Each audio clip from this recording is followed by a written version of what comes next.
عليكم ورحمة الله وبركاته. ولا قيمها بدن وكحلا إقرا هربل بريهم دمبي سواء مشغولني إن ماركتي عشرة دي برامجينتي يعني يسوي جديد جرني إن يسوي جديد بريهم ونقول يسوي لكن إن شاء الله ما دام ما أنت بيش ماركتي عرفوا أي سيدي هاي بريها waxaan wadnay maaragtay bulshada qiimaha badan oo herbal ku xiran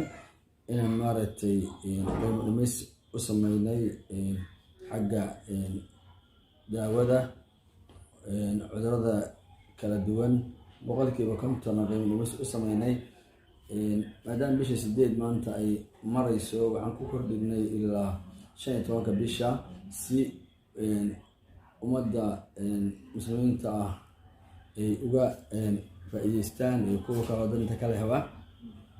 qiimo dhimistaasi ilaa 15 bishan maaragtay arafo qiimo dhimis oo sii socon doonta inta Ilaahay subhanahu wa ta'ala u qadaro ayaana maaragtay ka faa'iideysan doonto taas waa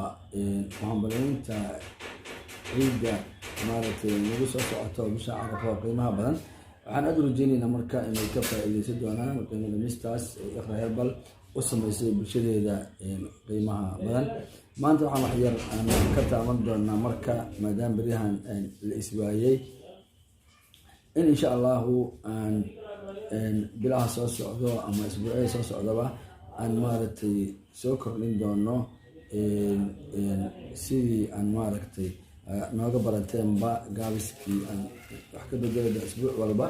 mar ama labo aan idiin soo dhigi doono waxyaabo aad idin anfici doono markaad maaragtay ka heshaana baraarujintaas qiimaha badan walaalihiina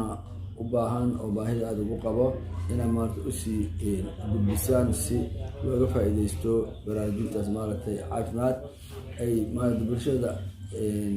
afka Soomaaliga ku hadasha oo maaragtay luqadeeda fahmaya baahida weyn u qaba in maaragtay daawooyinkan dhirta la iskula daaweeyo